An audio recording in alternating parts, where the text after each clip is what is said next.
Kita sering diajarkan bahwa Indonesia dijajah oleh bangsa asing selama lebih dari 3 abad. Belanda, Portugis, Inggris hingga Jepang datang silih berganti, merampas hasil bumi, memaksa kerja paksa, dan menindas rakyat. Tapi ada satu kenyataan yang jarang dibicarakan, bahwa penderitaan itu tidak hanya datang dari bendera asing. Seringkali ia justru datang dari tangan yang sebangsa, dari orang-orang yang berbicara bahasa yang sama, tinggal di tanah yang sama, bahkan berasal dari desa yang sama. Mereka menjadi perpanjangan tangan penjajah.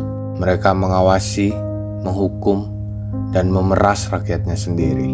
Kadang, mereka bahkan lebih kejam daripada bangsa asing yang mereka layani. Inilah kisah pahit tentang bagaimana bangsa Indonesia di banyak bagian sejarahnya dijajah oleh bangsanya sendiri.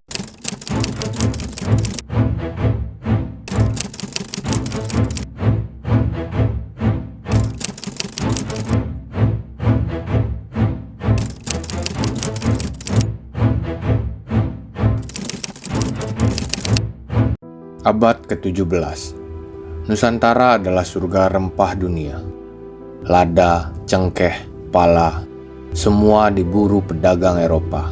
VOC, perusahaan dagang Belanda, berdiri dengan ambisi menguasai jalur rempah. Tapi mereka tahu, mereka tidak cukup kuat untuk menaklukkan ribuan pulau dan ratusan kerajaan kecil.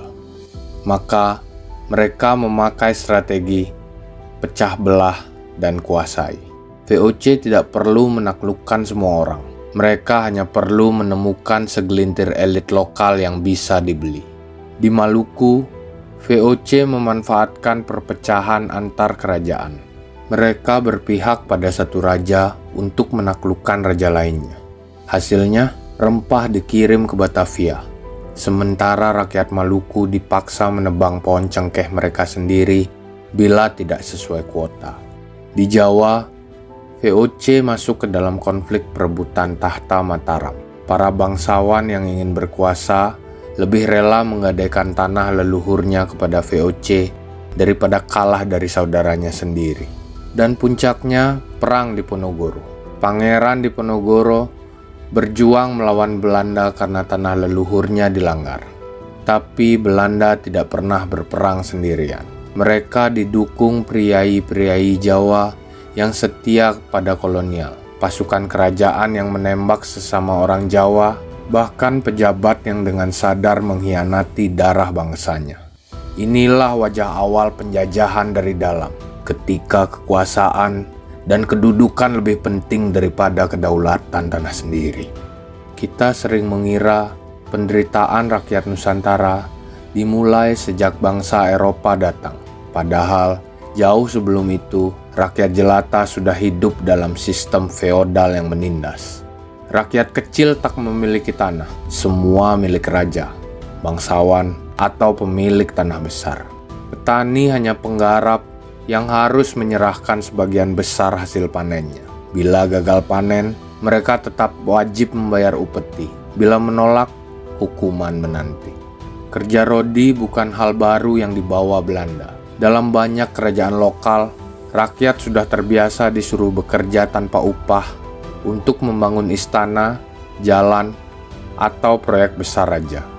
Saat Belanda masuk, mereka tidak menghancurkan sistem ini. Mereka justru memanfaatkannya. Para bupati, adipati, dan bangsawan diberi hak istimewa.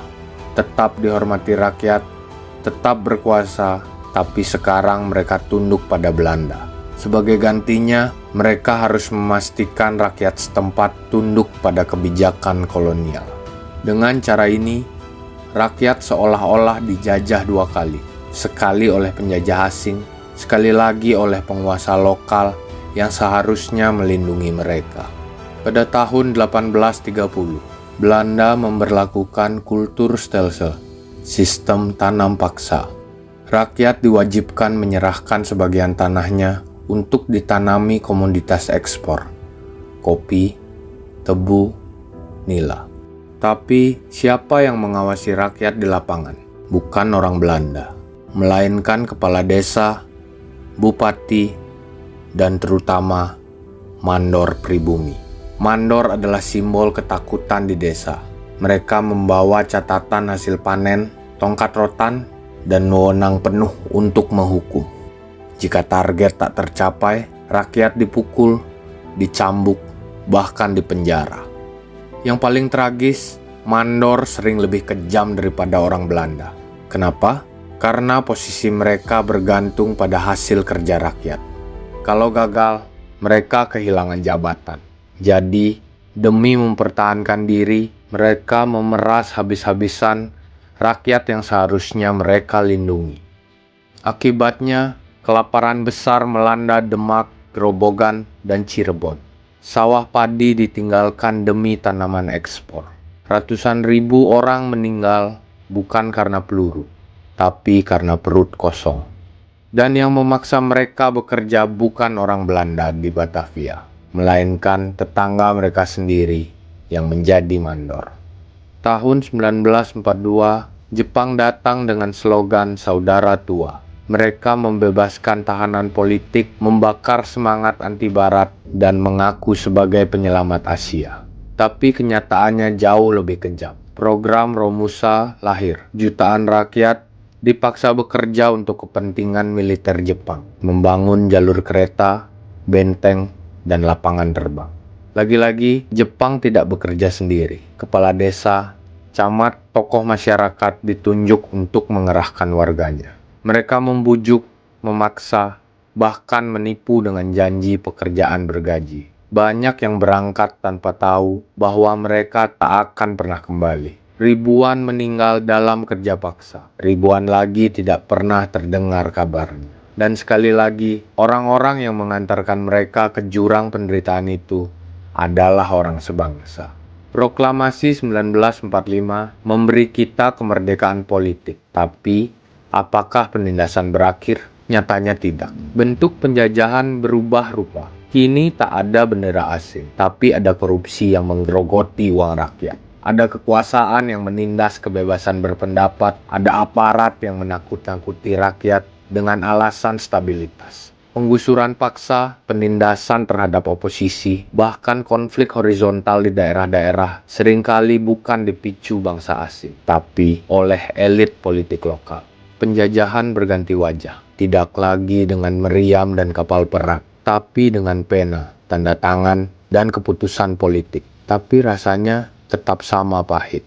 Sejarah mengajarkan satu hal penting. Musuh tidak selalu datang dari luar. Kadang ia datang dari dalam, dari keserakahan, dari ambisi, dari ketidakpedulian. Selama kita masih rela menjual sesama demi kekuasaan, selama kita masih menindas rakyat kecil demi keuntungan pribadi, maka kita belum benar-benar merdeka. Merdeka sejati bukan hanya bebas dari penjajah asing. Merdeka sejati adalah ketika bangsa ini saling melindungi, saling menguatkan, dan tidak lagi menjajah dirinya sendiri. Pertanyaannya adalah, sudahkah kita benar-benar merdeka?